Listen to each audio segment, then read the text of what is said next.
এত এত মজার একটা রেসিপি, তাও আবার পটল দিয়ে। কিন্তু পটল ভাজা দেখতে মনে হইলো, এটা কিন্তু নর্মাল পটল ভাজা না। এই রেসিপিটার মতো করে যদি আপনি একবার পটল ভাজা করে খান, আমি গ্যারান্টি দিয়ে বলতে পারি আপনার কিন্তু এরপর থেকে বারবার এভাবেই পটল ভাজি করে খাইতে মন চাইবো। আমি এখানে 3টা পটল নিয়ে নিয়েছিলাম। তারপর পটলগুলোকে একটু পানি দিয়ে প্রথমে ভালো করে ধুয়ে নিলাম। 3টা পটলই নিয়েছি, কারণ খাওয়ার মতো মানুষ মাত্র আমরা 2জন, আমি আর আমার হাজব্যান্ড। তো পটল 3টাকে ভালো করে ধুয়ে একটা প্লেটের মধ্যে নিলাম। এখন পটলের যে মুখটা আছে না দুই দিকের, সেই মুখটাকে ফেলে দিব। এরপর পটলের উপরের খোসাটাকে একদম ভালো করে, এই যে দেখতে তো পাচ্ছেন কি বলে এটাকে, এভাবে করে ছুরি দিয়ে তারপর ওপরের যে পাতলা খোসাটা সেটাকে ফেলে দেবো। আমি কিন্তু পটলের খোসার একদম ভারী করে ফেলি নাই, এই উপরে পাতলা খোসাটাকে আধো আধো করে ফেলছিলাম, আবার একটু একটু রেখেও দিয়েছিলাম। যেহেতু পটলটা ভালো করে ধুয়ে নিয়েছি, তারপর মাঝখান দিয়ে কেটে 2 ভাগ করে নিয়েছি।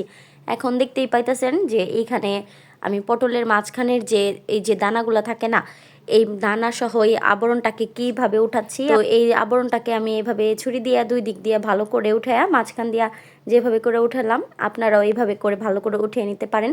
এখন পটলের দানা সহ ওই যে মাঝখান থেকে এই অংশটা উঠাইছিলাম না, এই সাদা অংশটাকে আমি একদম ছুরি দিয়ে কুচি কুচি করে কেটে নিয়েছি।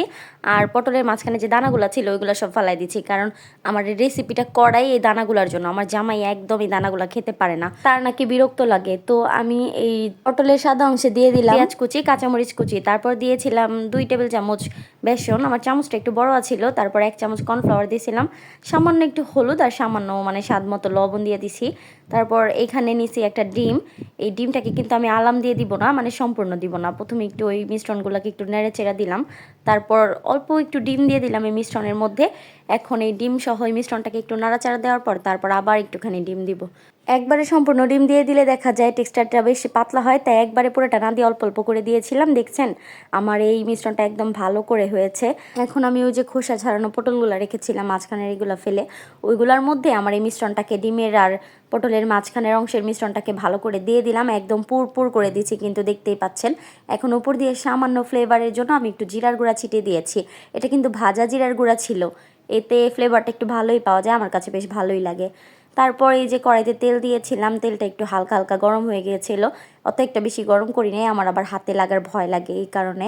তারপর কড়াইয়ের মধ্যে দিয়ে দিলাম সেই পটলগুলা। এখন এগুলাকে একটু ঢেকে অল্প আঁচে ভাজছি, আমি কিন্তু একদম বেশি আঁচে ভাজিনি। অল্প আঁচে ভাজলে দেখা যায় কি ভাজাটা একটু ভালো করে হয়, বেশি আঁচে ভাজতে গেলে পুড়ে যায়। এই তো পটলগুলা উল্টে দিলাম, মাঝখান দিয়ে 2 দিকে একটু কি নৌকার মতো হয়েছিল। না না, এটা নৌকা না, এটা কিন্তু ওই যে ডিমগুলো দিয়েছি মাঝখান থেকে, সেই ডিমগুলো একটু সাইড দেওয়া বের হয়ে গেছে। তো এই যে ফাইনাল লুক, একদম লাল লাল ক্রিস্পি করে পটলগুলো ভেজে নিয়েছিলাম, মানে পটলগুলো ভাজা হয়ে গেছে আমার। দেখতে যেমন লোভনীয়, খেতেও কিন্তু অনেক বেশি মজার হয়েছিল। আপনাদের যদি আমার এই রেসিপিটা পুরোটা ভালো লেগে থাকে, লাইক কমেন্ট দিয়ে আমার পেজে একটা ফলো দিয়ে আমার পাশে থাকবেন। ধন্যবাদ।